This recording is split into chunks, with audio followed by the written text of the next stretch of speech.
지난주 말씀하고 본문이 똑같습니다. 5장 15절부터 21절 교독합니다.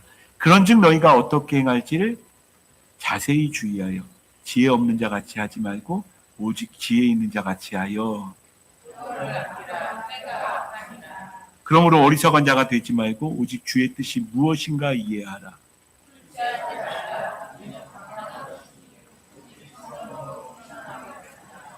시와 찬송과 신령한 노래들로 서로 화답하며 너희의 마음으로 주께 노래하며 찬송하며.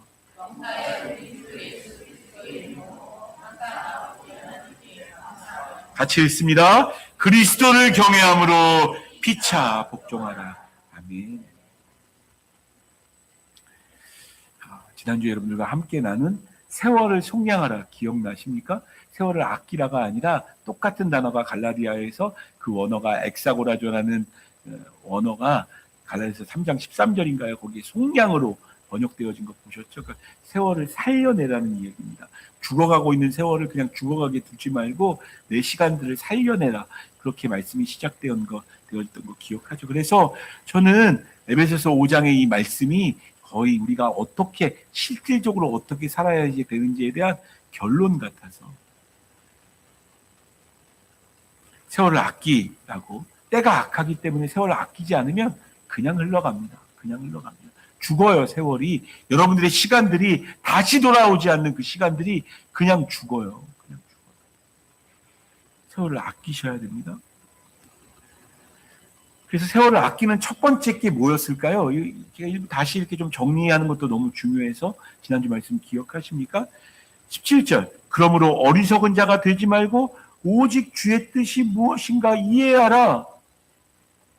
주의 뜻이 무엇인지 이해하는 게 첫 번째 방법이었어요. 주의 뜻이 무엇인가. 여러분, 하나님의 뜻이 무엇인지 이해하십니까? 알고 계십니까? 깨닫고 계십니까? 사실은 이 주의 뜻이 무엇인가 이해하는 것에서 두 말씀은 여러분들이 기억했으면 좋겠어서 역시 지난주에 한 말씀입니다. 같이 읽고 마음 가운데 담고 오늘 말씀으로 넘어갔으면 좋겠습니다. 로마서 12장 2절 말씀 같이 읽습니다. 시작. 너희는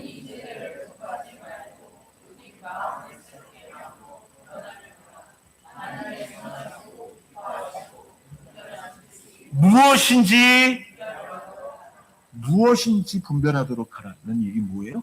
우리는 모를 수 있다는 거예요. 세상의 풍조, 세상의 세대의 어떤 것들은 뭐가 하나님의 뜻인지 우리에게 모르게 만들 거라고요. 헷갈리게 만들 거예요. 마귀는 계속해서 네가 원하는 걸 이루기 위해서 이런 일을 해라라고 이야기하고 하나님의 뜻은 뭐 복잡하게 거기까지 생각해. 네 인생도 지금 엉망진창이잖아. 네 인생이나 잘 준비해. 라고 말하게 만드는 게 마귀의 이야기예요. 그러나 예수 믿는 사람, 부르심을 받은 사람들, 교회로 부르심을 받은 사람들은 항상 하나님의 뜻을 생각합니다. 내 인생을 향한 하나님의 뜻이 무엇인지, 내 자녀를 향한 하나님의 뜻이 무엇인지, 교회를 향한 뜻이 하나님의 뜻이 무엇인지 기도하며 또 묻고 살아가요. 여러분, 그런 삶 살아가고 계십니까? 분별한다는 게 분별. 이게 하나님 뜻 맞나? 여지껏 그래 왔으니까 당연히 맞겠지가 아니라 또 기도하며 분별하는 거예요.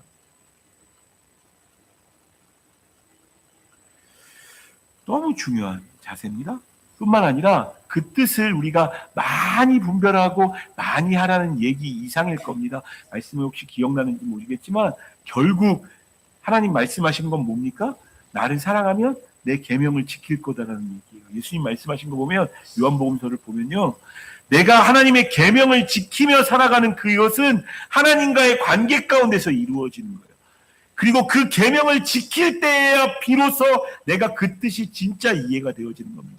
머리로 들어서는요, 머리로 듣고 그런 일이 있겠지가 아니라 내가 기도하고 그 음성 따라 내가 순종할 때 그것은 내게 되어지는 거고 하나님과의 관계 가운데 그 뜻을 찾아 나가는 거죠. 우리의 삶도 수도 없이 많잖아요. 직장도 가야 되고 가정도 치루어야 되고 내 몸도 관리해야 되고 화장도 해야 되고 옷도 입어야 되고 내 자녀의 일들은 또 얼마나 많을까요? 그 중에서 하나님의 뜻을 어떻게 발견할 수 있습니까? 여러분, 그것이 무엇이든지 간에 순종하면서 말씀 따라 사십시오. 그래서 하나님의 말씀 듣는 시간은 되게 중요해요. 목사님이 뭘 이야기하는지 듣는 것도 중요하지만 그것보다 더 중요한 건 여러분들이 그걸 순종하려고 애쓰는 순간, 그 순간이 그 말씀이 여러분 마음판에 새기는 순간이에요. 그래서 출애굽기 13장 21절 22절 너무 중요한 말씀이라고 말씀드렸어요. 같이 읽겠습니다. 읽습니다. 시작. 여호와께서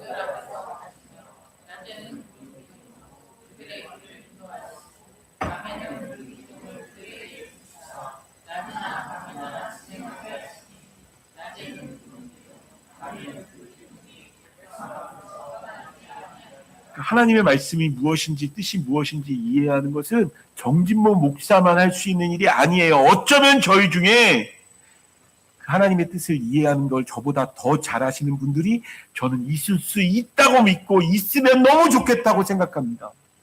하나님의 뜻이 무엇인지. 왜냐하면 그 사람의 삶 가운데 하나님께 순종하며 살아가는 것들이 그들의 말씀에 하나님의 뜻이 돼가지고 이게 하나님 뜻이라고 생각하는 그게 너무 많아서. 물론 저도 그렇게 되어져야겠지만 말씀하시면 나아가고 뜻이 아니면 멈춰서는 쉽지 않아요. 정말 쉽지 않아요. 말씀하시면 나아가고 뜻이 아니면 멈춰서는 그런 말씀에 따라 순종하는 삶, 그것이 어리석은 자가 되지 않고 하나님의 뜻이 무엇인지 이해하는, 세월을 속량하는 첫 번째 방법입니다. 사실은 오늘 말씀 제목을 세월을 속량하라 2 이렇게 해도 괜찮아요. 근데 오늘은 어떤 한 부분에 좀 집중해서 여러분들하고 말씀드리니까요. 전에 말씀드렸던 거 약간 뒤로 좀 적어두시고 오늘 말씀에 좀 집중하셨으면 좋겠어요. 오늘 말씀 제목은 성령 충만하면입니다. 우리가 그렇게 소원하고 바라는 성령 충만한 거. 모든 교회에서 성령 충만하라고 말씀드리는 얘기잖아요. 여러분 성령 충만한 게 뭘까요? 한 1시간 찬양 집회하고 웃기고 울려가지고 내 정신을 막 혼미하게 만들어서 내 정신이 막 뭐가 맞는지도 모를 정도가 되어져가지고 막 목사님 말씀하시면 다 아멘 아멘 하는 거. 물론 그것도 성령 충만의 한 부분일 수 있어요. 성령 충만이 여러분 뭐라고 생각하십니까? 성령 충만하면. 성령 충만하면 뭐가 어떻게 바뀔 건가를 주의 말씀을 통해서 오늘 좀 주의해서 보았으면 좋겠습니다. 갑자기 주의 뜻이 무엇인가 이해하다가 갑자기 술 문제를 꺼내요. 18절 말씀 전체 다 같이 한번 읽습니다. 시작.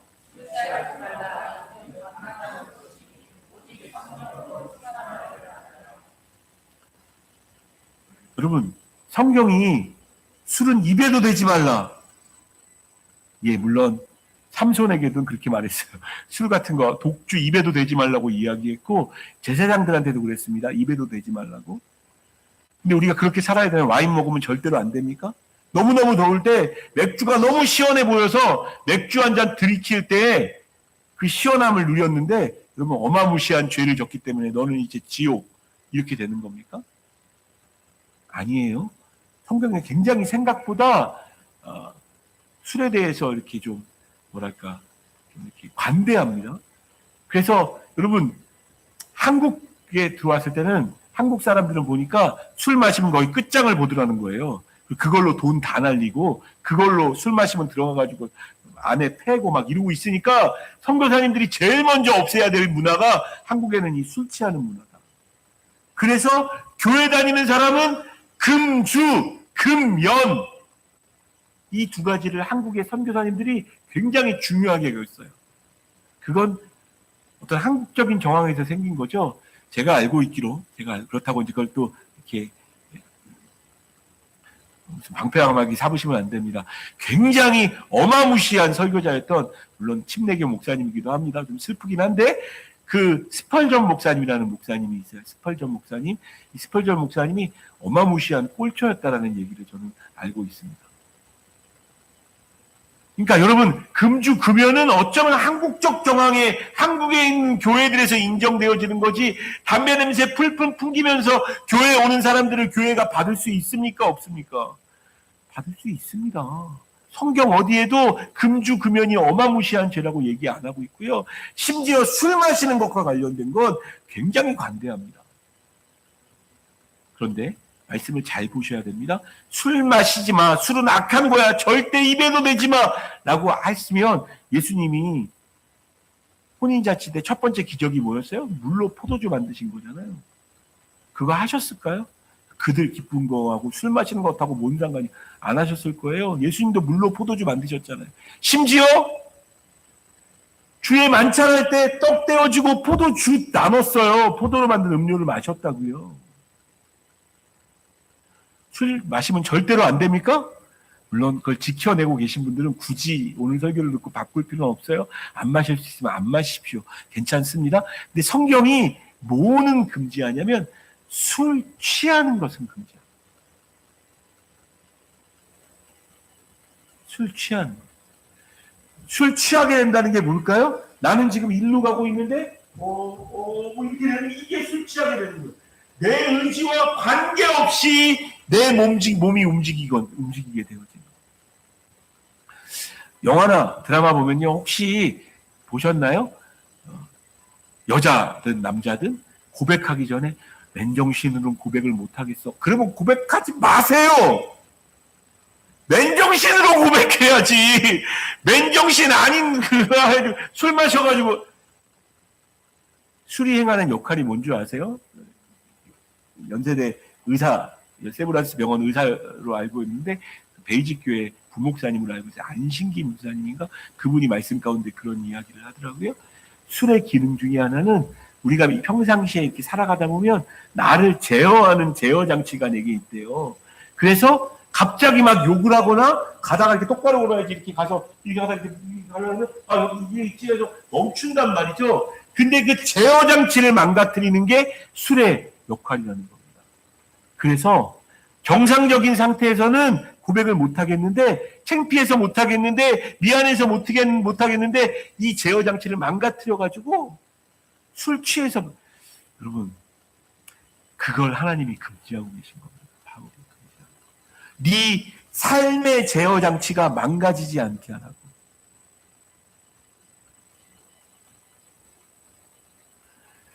많은 경우 취해서 막 이렇게 혀 꼬일 정도가 되어지면요, 여러분, 이건 하지 말아야 되는 거였구나 라고 생각하시면 돼요. 여러분 스스로가 여러분의 의지로 여러분의 삶을 제어할 수 없게 되어지는 걸 하나님이 금지하고 계세요. 비단 술만이겠습니까? 술만이겠습니까? 사실은 담배는 안 그럴까요? 마약은 안 그럴까요? 그냥 살기가 너무 힘들어.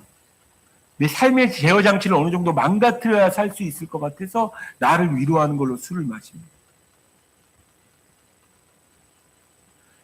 하나님이 그거 술 취하지 말라? 이는 방탕한 것이다. 네가 너를 위해서, 그러니까 술 취해가지고 뭔가를 하려고 하는 게 뭡니까? 다 나를 위한 거예요. 나를 위한 거.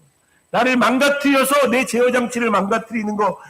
그게 술 마시는 이유예요. 물론 뭐 분위기도 그렇고 문화가 그렇게 돼가지고 한국 같은 경우 특히 뭐 좋은 장소만 가면 맛있는 거 파는 데 가면 다 술 팔아요.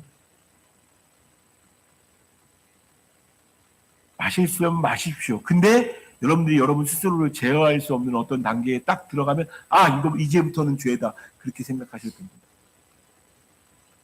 술 마셔도 돼요. 근데 제가 뭘 봤냐면요, 술 취하는 것은 죄입니다. 술은 죄가 아닙니다. 똑같은 게 또 있더라고요.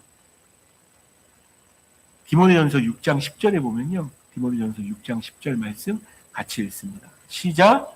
오늘 사람이 일만하게 뿌리가 되나니 그것을 사모하는 자들이 유혹을 받아 믿음에서 하거나 많은 의심으로써 자기를 찔러. 술만 그런 게 아니에요. 요즘 나는 술 입에도 안 되는데, 저도 입에도 안 되는 사람이거든요. 나하고는 관계없는 말씀이구나. 아니요.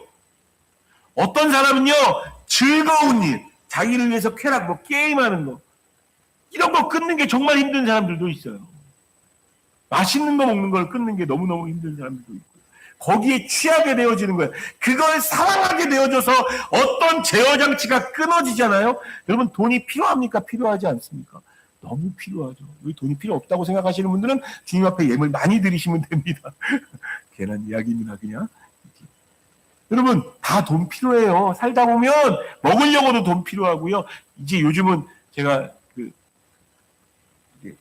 좀 멀리 갔다 올 일이 있어서 이제 기름을 좀 넣었는데, 예전에 같은 가격으로 기름을 넣으면 만땅고가 거의 채워졌었는데 만땅고에서 30%가 덜 들어가더라고요. 평상시에 한 7만 원만 넣으면 거의 꽉 찼는데 9만 원을 넣어도 꽉 안 차더라고요. 너무 비싸서 그래요. 너무 비싸졌어요. 기름값이. 물론 경제가 좀 어려운지 부분도 있겠지만. 여러분, 돈을 사랑함, 돈이 필요합니다. 돈이 안 필요하지 않아요. 근데 어느 순간 돈을 사랑하게 되어질 때, 하나님보다 더 사랑하고, 내 자신보다 더 사랑하고, 우리 가족보다 더 사랑하고. 에이, 설마 돈을 가족보다 더 사랑할까? 여러분, 있어요. 돈을 가족보다 더 사랑해서 가족한테 돈 쓰는 게 너무 아까운 경우 있습니까? 없습니까? 교회 안에서는, 하나님을 섬기는 일에는요, 얼마든지 있을 수 있다고 생각해요. 그게 일만하게 뿌리래요. 마치 술이 악한 게 아닌데 술 취하지, 그것은 방탕한 것이고 악한 것이라면, 돈을 사랑하는 것도, 돈에 내 마음을 쏟는 것도, 돈 버는 거 괜찮습니다. 돈도 아껴 쓰십시오. 귀중한 일입니다. 그러나 그것을 사랑하기 시작하는 순간, 더 사랑해야 될 것을 사랑하지 않고 돈을 더 사랑하게 되는 그 순간, 아, 이건 죄였구나. 그래서 뭘 해야 되나요? 술 취하지 말라. 이는 방탕한 것이 여기서 끝나면 안 돼요. 정말 바울이 말하고 싶은 건 그 다음이에요. 오직 성령으로 충만함을 받으라. A 아니면 B라는 not B, 뭐 이겁니다. 영어 구문에도 있는데 A 아니면 B인데, 그거는 A가 아닌 것을 강조하기 위한 게 아니라 B를 강조하기 위해서 A가 아니라고 이야기하는 거죠. 정말 우리의 세월을 아끼기 위해서 지금 바울이 권면하는 게 뭡니까? 성령의 충만을 받으래요. 오직 성령의 충만을 받으래요. 여러분, 성령 충만이 뭡니까?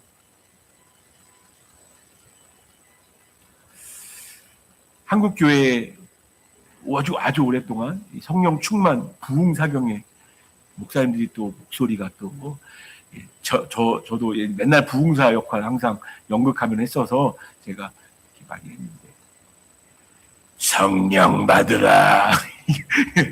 이것보다 더 막 강력한 은혜, 이렇게 목소리로, 아주 은혜된 목소리라고, 성령 받으라. 여러분, 성령님을 받는 건가요? 아주 기도 세게 많이 한, 물론 여러분 저도 세게 많이 해서 그렇게 성령 받으라고 이렇게 얘기해도 제 목소리가 쉬는 일들이 있었으면 좋겠어요. 나쁘지 않습니다. 그런데 성령님은 받는 게 아닙니다. 성령 충만을 얻어서 받는 게 아니에요. 물론 가끔은 임파테이션이라는 그런 일들도 일어납니다. 우리 중에 어떤 사람이 성령 충만하잖아요. 예배 중에 막 성령 충만해서 막, 그러면 영향력 미쳐요. 여기 앞에서, 여러분 앞에 서보시면, 인도해 보시면 아실 거예요. 찬양 인도나 말씀하는 거 여러분 꼭 한번 해보세요. 어떤 사람이 성령 충만하면요, 마치 이렇게 잔잔한 바다에 호수에 돌 하나 딱 던지면 그게 막 퍼지잖아요. 그렇게 거기서부터 그 성령 충만에 번져요. 그 사람이 막 감동받아가지고 막 이렇게 울고 있으면 뒷사람이 울고 옆 사람이 울어요. 그게 점점 퍼집니다. 저는 예배 가운데 일어났던 많은 성령 운동하는 분들의 이야기를 보면 실제로 그런 일들이 많이 있다 그래요.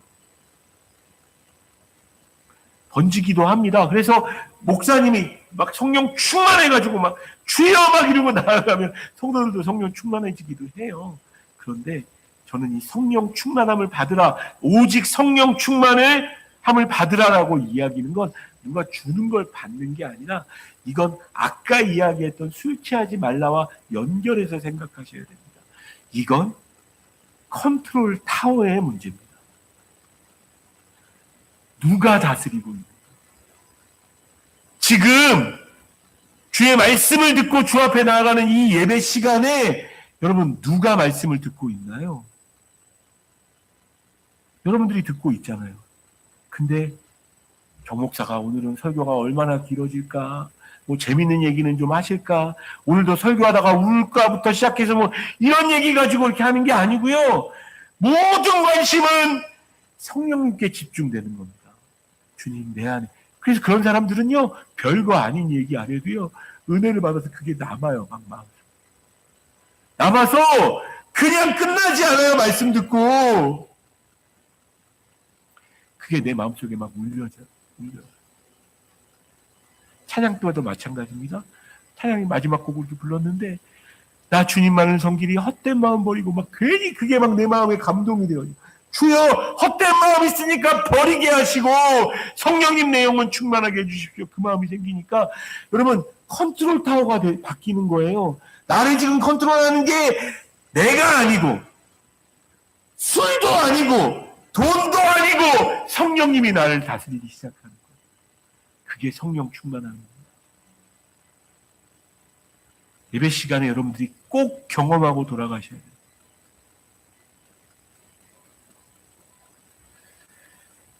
성령님께 별명이 있는 거 아세요? 요한복음 14장 16절. 어떤 별명이 있으신지 같이 읽겠습니다. 시작. 내가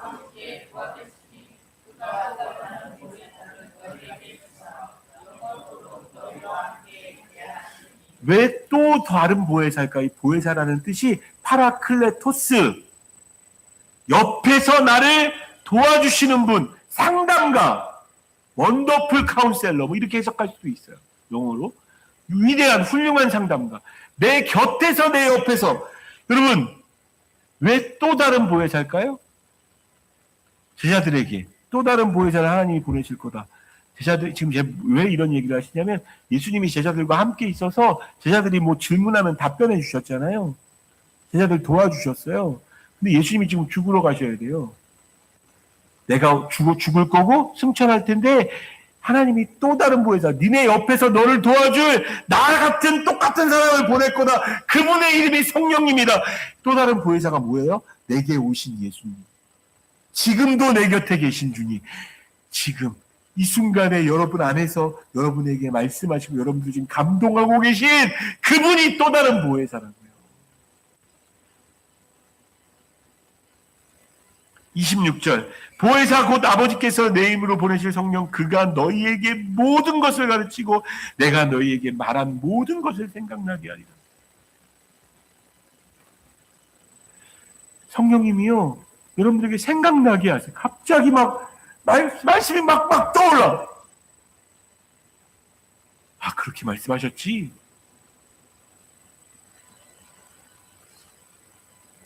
여러분 성령의 충만을 받는다는 건 상황이 어떠하든 환경이 어떠하든 여러분들이 예배 자리에 있든 예배 밖의 자리에 있든 교회 성도들과 함께하고 있든 그냥 삶을 살아가든지 간에 그분이 내게 말씀하시는 게 들리는 거예요.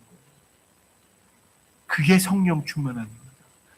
나도 하나님께 물어봐요. 하나님 이럴 때는 어떻게 해야 됩니까? 자녀가 대학을 가야 되는데 공부가 안 나와. 성적이 안 나와. 주님 어떻게 해야 됩니까? 주님께 또 묻는 거예요. 하나님 이 일이 있어야 되는데 돈이 없어요. 어떡하죠?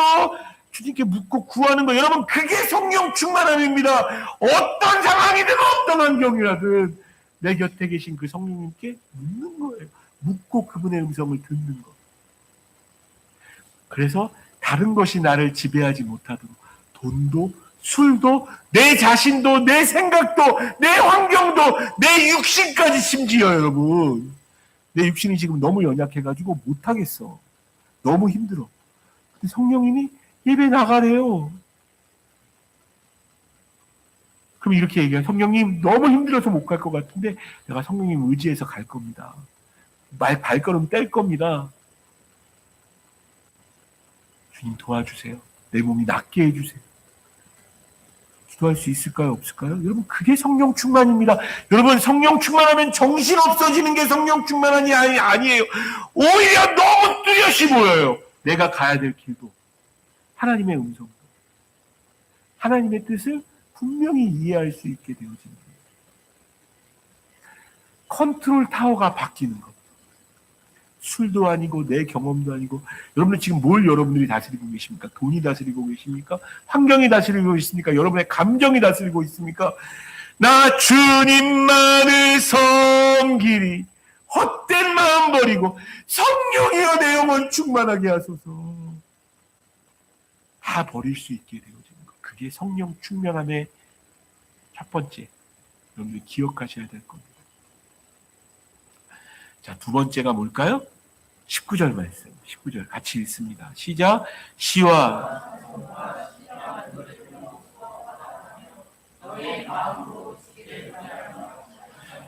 성령 충만하면요, 입술이 바뀝니다. 제일 먼저 일어나는 게. 그냥 콧노래가 나 기분이 우리 아내는 제가 가끔 콧노래로 찬양하면 기분 되게 좋은가 봐 이렇게 얘기하는 거예요.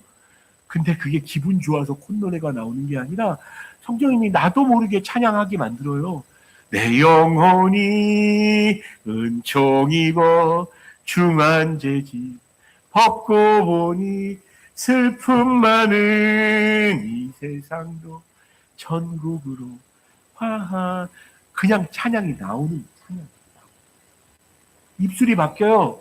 불만이 나오고 원망이 나오면 이래서 되겠어라고 걱정이 나오는 그 입술이 찬양의 입술로 바뀝니다.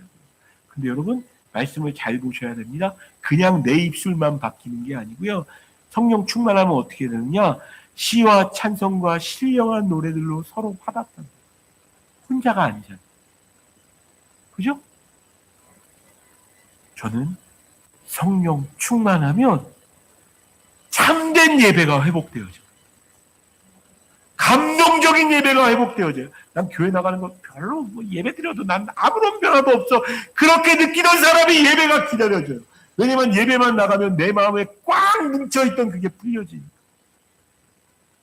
찬양하고 노래하면 오늘 너무 높은 곡 불렀는데 성령이 오셨네, 성령이 오셨네. 근데 내가 그와 같이 나를 버려두지 않으시겠구나라고 고른 그 고백 때문에 내 마음이 편안해져. 우울함이 떠나가. 그래서 내 영혼이 막 살아나는 거예요. 참된 예배의 회복. 이게 찬양이 회복되어졌다는 얘기. 서로 화답하는 거. 하나님은 나를 지키시는 자였는데 너도 지키신대요. 서로 눈빛으로 손을 내밀며. 이게 화답. 예배가 회복되어지는 거예요. 나 혼자 그냥 은혜 많이 받고 그게 아니라 내가 아까 이야기했던 것처럼 내가 성령 충만해져가지고 내 옆 사람도 성령 충만한 예배 드리게 되어지는 거예요. 여러분들이 그 자리를 지키고 있는 건요. 너무 귀한 겁니다. 제가 실제로 경험했던 제가 부목사로 안성함께하는 교회로 가기 전에 잠깐 시간이 있을 때 하도 유명해가지고 분당 우리 교회로 가서 예배를 드린 적이 몇 번 있어요. 뭘로 유명했냐면요. 그 분당 우리 교회 예배는 예배 끝나고 나면 성도수 상당히 많은 사람들이 울면서 나온대요. 제가 눈으로 확인했어요. 30% 이상이 적어도 눈물을 훔치며 나옵니다. 근데 그 이유가 뭘까라고 생각했는데 어제 말씀 준비하면서 이제 때아침 또 이찬수 목사님한테 예배를 드렸는데요. 우리 교회 처음에 개척할 때부터 지금까지 이런 고백이 너무너무 많았대요. 희한하게 예배 초소에 들어가지고 자리에 앉자마자 눈물이 나더라고요. 대부분 이제 마음 다친 분들이 많이 분당 우리 교회로 많이 가니까 마음 다친 것 때문에 눈물이 나긴 나는데 근데 저는 이찬수 목사님의 그 고백에서 너무 공감을 했어요. 왜 눈물이 나는 줄 아세요? 당신이 앉아있던 그 자리가 누군가가 너무 간절함으로 하나님께 기도하고 예배했던 자리. 그래서 울었던 자리니까. 그 눈물이 전염이 되는 거다. 우리 교회도 그렇게 되었으면 좋겠습니다. 그게 주일 예배가 되어졌든 수요 예배가 되어졌든 새벽 예배가 되어졌든 내가 마음 다하여 여러분 예배하고 기도했던 그 자리는요. 교회의 분위기가 되고 예배의 분위기가 되는 겁니다. 시와 찬송과 신령한 노래가 가득한 노래만 가득한 교회는 얼마든지 있어요. 여러분 찬양이 인원수가 많으면 그리고 막 훌륭한 세션이 준비하고 막 우리 막 너무 우리 감사한 예배팀들이 있어서 너무 감사한데 그 높은 노래를 그냥 불러내시더라고. 너무 감사해요. 너무 감사해요. 노래가 싱어들이 훌륭해지면 우리의 노래가 훌륭해집니까? 인원수가 좀 더 많아지면 훌륭해지나요? 물론 그 부분도 없지 않아 있어요. 굉장히 여러 사람들이 회중에서 부르면 근데 저는 그것보다 더 훌륭하고 감동적인 예배는 우리 중에 인원수가 많은 게 아니라 참된 예배자 성령 충만하기 때문에 마음 다하여 갈급함으로 예배하는 예배자가 한 명이라도 더 많아질 때 저는 성령 충만한 예배가 되어줄 수 있다고 생각합니다. 그 예배는 누군가에게 감동이 되어질 거고요. 그 감동은 그 사람을 하나님께로 이끄는 시간이 되어질 겁니다. 저와 여러분들이 그런 사람들이 됐으면 좋겠어요. 진정한 예배가 회복되어집니다. 진정한 예배가 회복되어지면요. 20절 말씀, 20절 같이 읽겠습니다. 시작.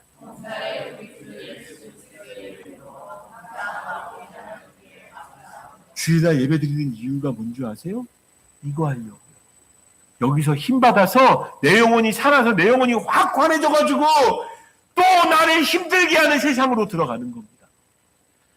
범사라는 거 얘기하는 것에 여러분 집중하십시오.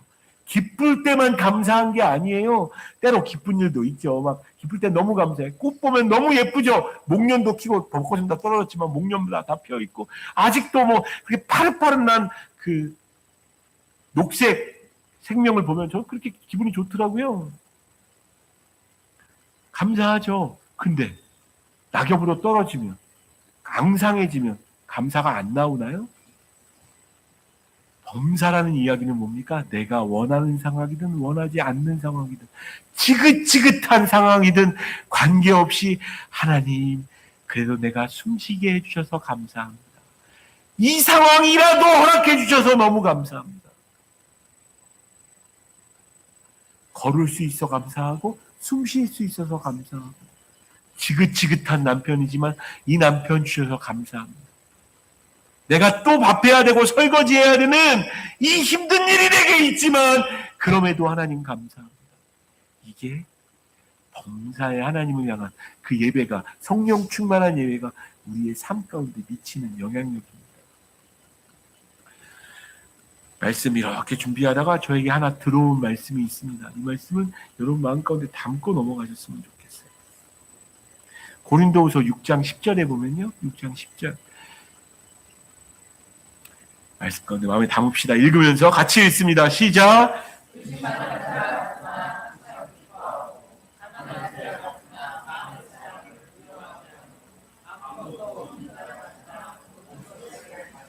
여러분 예배 드리고 나면 어떻게 근심이 사라지나요? 근심 여전히 있어요. 근심하는 자 같아요. 근데 희한하게 성령 충만한 성령님이 컨트롤 타워를 바꾸어 하면 내 컨트롤을 바꾸기 시작하면 희한하게 아무것도 안 변했는데 근심이 여전히 내 안에 있는데 내가 기뻐하는 나를 보면서 희한하다. 내가 기뻐하네 이 상황에서. 달라진 거 아무것도 없는데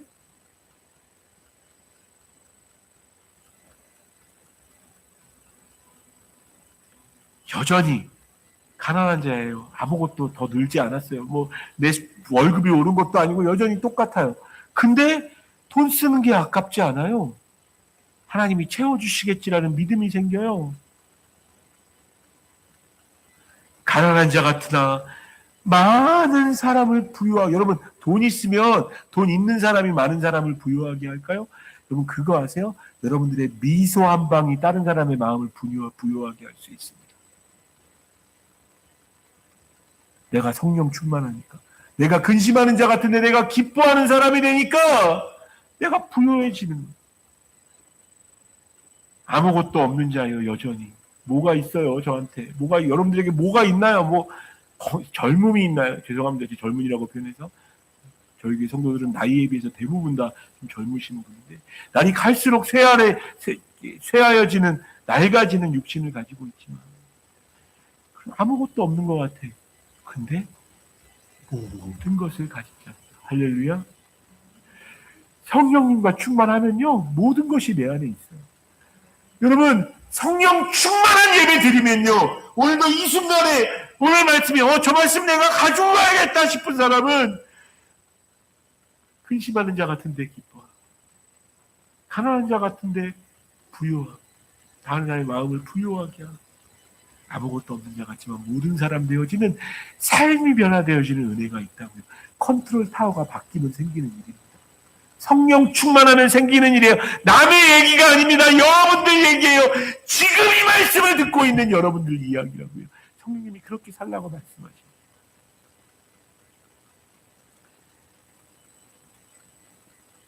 마태복음 18장 22세 사람이 내 이름으로 모인 곳에는 나도 그들 중에 있느니라. 시편 22편 3절 이스라엘 찬송 중에 계시는 주여 주는 거룩하시나이다. 여러분 간혹 느끼실 거예요. 세션이 좋아서가 아니고 갑자기 그날 그렇게 찬양이 은혜가 돼. 은혜가 돼. 제가 이렇게 보면요. 여기서 이렇게 보면 보여요.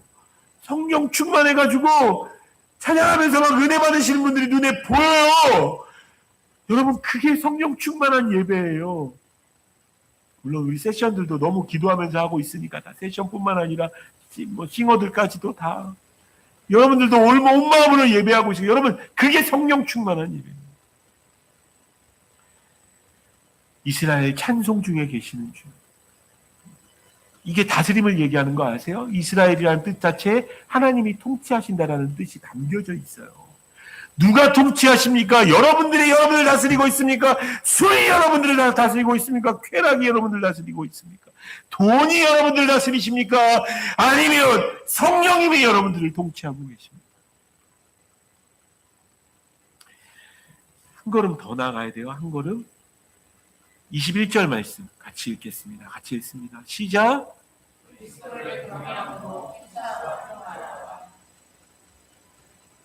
그리스도를 경외함으로 피차 복종하는. 쉬울까요?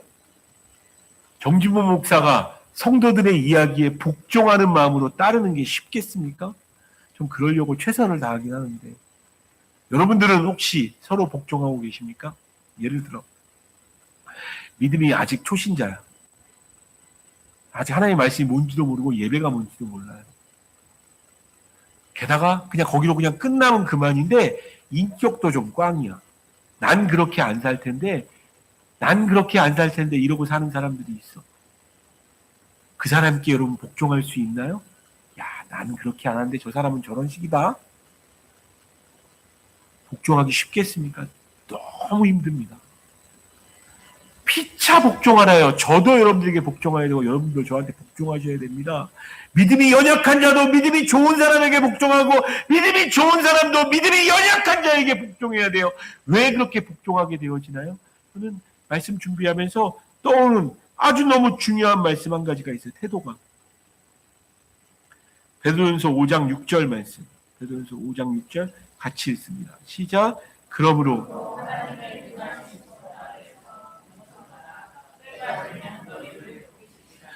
왜 우리가 피차 복종할 수 있나요?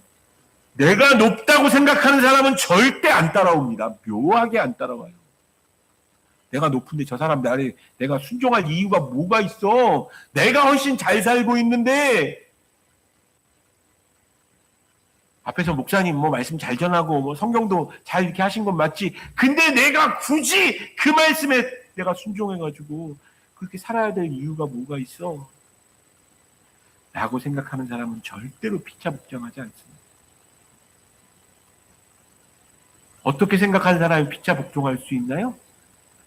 하나님의 능하신 손 아래 내가 있음을 아는 사람. 나보다 높은 하나님이 계심을 있다는 것을 알고 있는 사람. 교회 안에 멀리신 예수 그리스도가 있다는 것을 믿는 사람. 그런 사람은 그 손 아래서 겸손할 수 있는 거예요.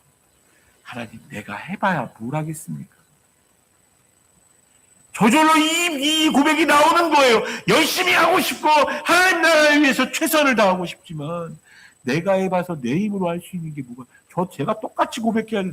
내 설교 열심히 준비해가지고 잘 전한다고 하는데 제가 뭘 할 수 있겠습니까?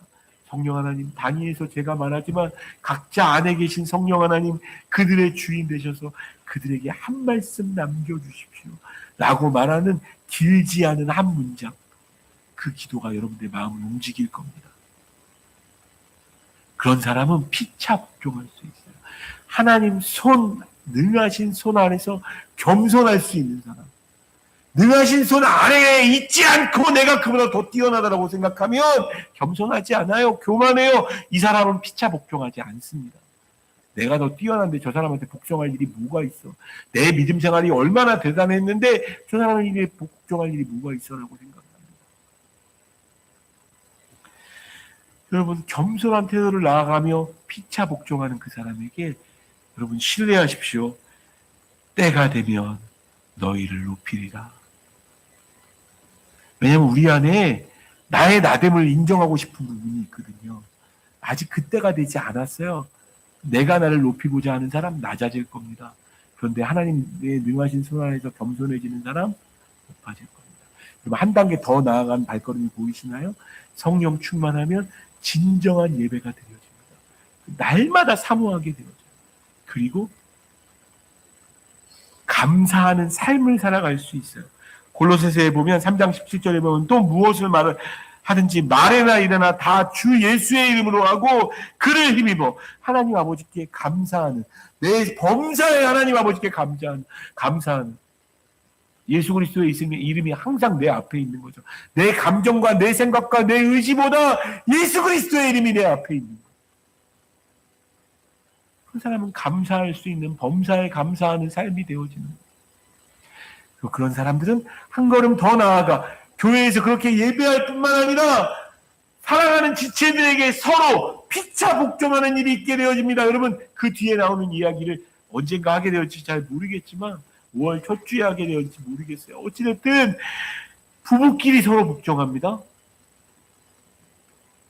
우리 옆에 혹시 부부가 앉아 계신 분, 혹시 부부가 아니라도 옆에 앉아 계신 분, 서로 이렇게 인사합시다. 복종하겠습니다. 시작. 복종하겠습니다. 여러분, 성령 충만하면 생기는 일이에요. 성령 충만하면 부부끼리. 부모와 자녀끼리도, 자녀에게 여러분 부모가 복종해야 합니까? 그것도 포함되어지는 거예요. 가끔 자녀가 하는 어떤 말에 순종하십시오.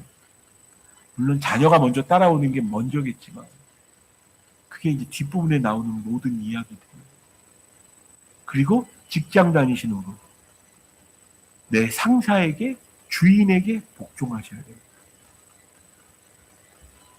그래서 성령 충만하잖아요. 근데 그 모든 일 속에 누가 통치하고 계십니까? 하나님이 통치하고 계십니다. 성령이 통치하고 계십니다. 피차 복종하는 일까지. 말씀 마무리하겠습니다. 여러분의 삶을 지금 누가 통치하고 있습니까? 혹시 아직도 내 자신이 통치하고 있으신다고 생각하시는 분, 내 기분, 내 감정이 통치하고 있다고 생각하시는 분, 돈이 통치하고 있다고 생각하시는 분, 쾌락이 통치하고 있다고 생각하시는 분, 모두 다 내려놓고 우리 반주 없어도 부를 수 있죠? 후렴, 나 주님만을 섬기리. 같이 노래하십니다. 나 주님만을 섬기리. 헛된 마음 버리고 주님 성령이여 내 영 충만하게 하소서. 충만하게 주님 앞에 내 생명 드리리라. 같이 기도합시다. 같이 기도하실 때 마음 다하여 하나님, 술 취하지 않게 해주십시오. 돈 취하지도 말게 하시고, 나에게 취하지도 말게 하시고, 쾌락 취하지 말게 하여 주시고, 성령에 충만한 사람 되어서 주님 다스림 속에 입술이 바뀌고 온전한 예배가 드려지고 삶이 감사로 바뀌고 하나님 피차 복종하는 겸손함이 내게 있게 해달라고 주여 한번 외치고 같이 기도합니다. 주여! 하나님 이 시간 하나님 아버지 임재하여 주시고 하나님 말씀하여 주시고 그들 하신 순간에 겸손한 일이 우리의 삶이 수정되어지는 일이 성령 충만하면 일어날 그 모든 일들이 일어날 수 있도록 교만하지 않게 하여 주시고 겸손히 무릎 꿇게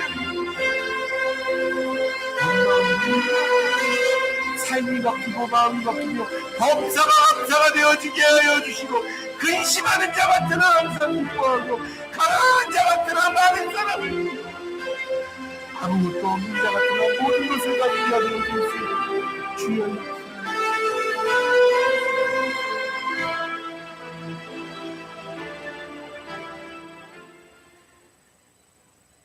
부족한 자에게 알게 하셨고 깨닫게 하신 것 예수 그리스도의 이름으로 마음 다하여 전하였사옵니다.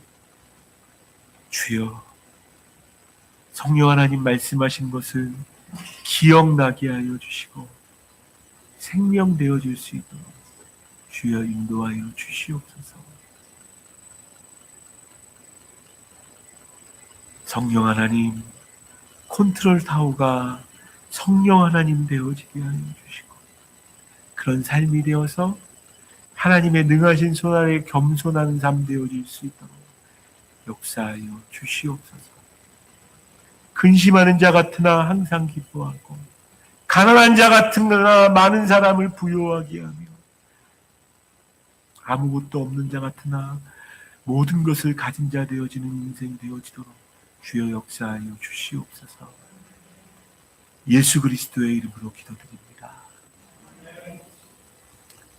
찬양하면서 부족한 우리의 삶이라도 올려드리며 나아가겠습니다.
얼마든지 다른 곳에 있을 수 있었는데 제일 먼저 우리의 시간을 떼어서 하나님께 올려드렸습니다.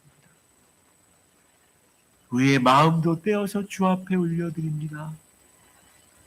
돈을 사랑하지 않기 위해서 돈의 일부를 떼어서 주께 드렸습니다. 주님, 그 마음을 주께서 아시오니 믿음으로 주 앞에 드린 그 믿음만큼 복도하여 주셔서 하나님이 도우시면 얼마나 놀라운 일이 우리의 삶 가운데 이루어질 수 있는지 경험하는 우리가 되어질 수 있도록 은혜 위에 은혜, 생명 위에 생명으로 인도하여 주시옵소서.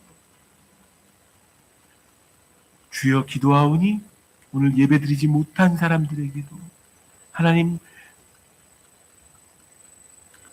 방송으로 예배드린 사람들에게도 주여 함께하여 주셔서 진정한 예배가 삶을 바꾸어내는 인생 되어지도록 주여 인도하여 주시옵소서.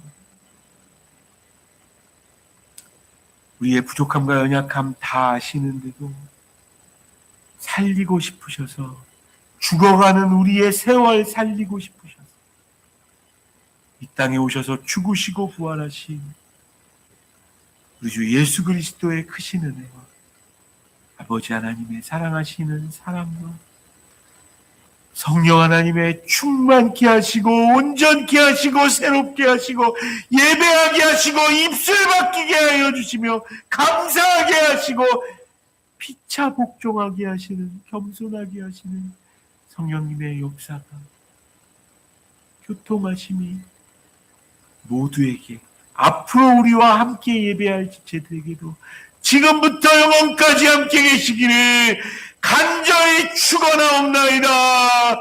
아멘.